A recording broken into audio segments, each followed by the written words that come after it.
This presentation is about areas under the x-axis. Lesson objectives. To understand the link between definite integration and areas of regions under the x-axis. So you're able to find areas under the x-axis. So this example demonstrates the issue that we have when we get areas under the x-axis. So we have three integrals. So first of all, do the integral between 0 and 4 of x squared minus 5x plus 4. Integrating term by term, increase the power by 1, x squared goes to x cubed, divide by the new power, divide by 3, minus 5x, increase the power by 1, 1 plus 1 is equal to 2, divide by the new power, divide by 2. And the constant 4, we put an x on the end, so it becomes 4x. Taking the integral between 4 and 0, we stick 4 in first, minus, then we stick 0 in. So sticking 4 in, we get minus 8 over 3, minus 0, when we put 0 in. So for this integral, we get minus 8 over 3. Now for the integral, the same integral between 1 and 4, we're sticking 4 into that function, so we get minus 8 over 3 as we did last time. Take away, we stick 1 into the function, we get 11 over 6. So minus 8 over 3 minus 11 over 6 is equal to minus 9 over 2. And then we're doing the integral between 0 and 1 of x squared minus 5x plus 4. Sticking 1 in, we already got 11 over 6.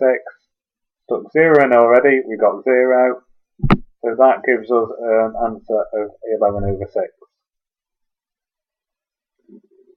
Now, what do you notice? Well, if definite integrals are supposed to represent areas under curves, we've got negative answers. So that but area can't be negative. So how does this make sense? Well, a sketch of the curve can help us. So this is a sketch of the curve. It goes through the y-axis at 4, it's a quadratic graph, goes through the x-axis at 1 and 4.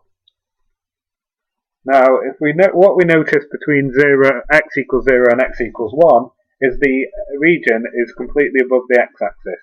And so the integral that gives us that area between 0 and 1 gives us 11 over 6, which gives us the area of that region. The problem is, when we do the integral from 0 to 4, we get a negative answer, which doesn't make sense. However, if we do the integral just between 1 and 4, we still get a negative answer there. We get an answer of minus 9 over 2. Now this is because the definite integral represents areas under the x-axis as negative. So the true area of the shaded region between x equals 1 and x equals 4 is actually 9 over 2. So if we were to want the total shaded area, we'd add 11 over 6 plus 9 over 2. So here's the sort of example where this comes up. We've got a cubic graph, y equals x times x minus 1 times x plus 3. I'm trying to find the area, the finite region bounded by the curve and the x-axis. So best of all to make a sketch first. So drawing some axes. Now we've got y equals x times x minus 1 times x plus 3. X on its own means it crosses the x-axis at 0. X minus 1, well 1 minus 1 is equal to 0, so it crosses the x-axis at 1. And finally for x plus 3, minus 3 plus 3 is equal to 0, so it crosses the x-axis at minus 3. So it crosses the x-axis at minus 3, 0 and 1. The cubic graph, we multiply it out, we would get x cubed, so we're getting a positive x cubed graph, which looks like this. We want the area of the finite region bounded by the curve of the x-axis, which is this shaded region. Now, as you can see, just like the initial example, we've got part of the graph that's above the x-axis and part of the graph that's below the x-axis. Since the definite integral will represent the area under the x-axis as negative, we'll have to work out the area of these regions separately. So let's denote the first region by A. So we'll find the region A first, it's above the x-axis. So it's the integral between minus 3 and 0 of x times x minus 1 times x plus 3 dx. And we'll need to find the definite integral. We'll need to multiply that out before we can find that definite integral. Now I would recommend we multiply out the two quadratic brackets first. So x minus 1 times x plus 3 is x squared plus 2x minus 3. Multiplying through by x times x squared is x cubed, x times 2x is 2x squared, and x times minus 3 is minus 3x. So now we've arranged it into a form where we can integrate it term by term.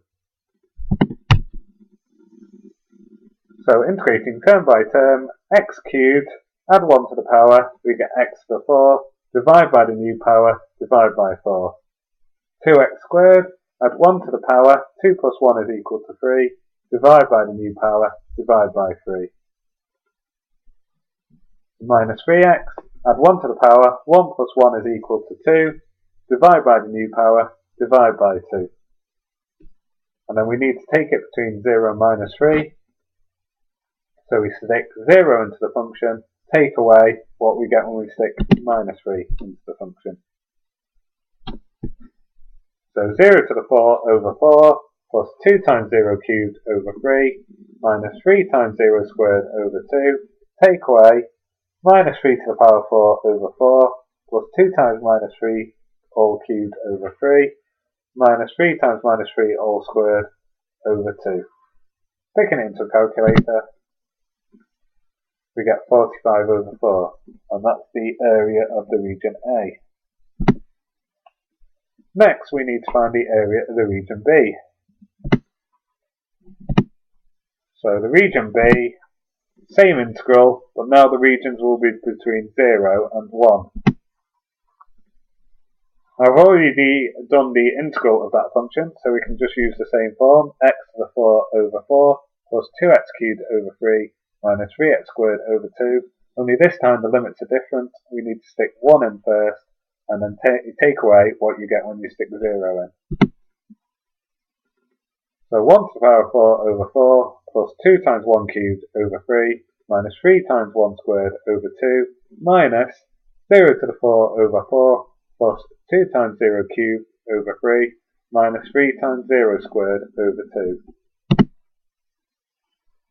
Sticking into a calculator, we get minus 7 over 12. So we get a negative answer for our region below the x-axis.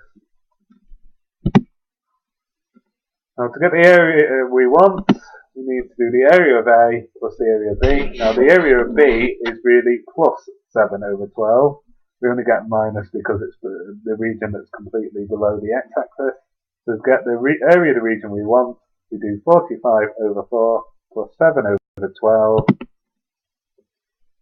which gives us 71 over 6. This concludes this presentation.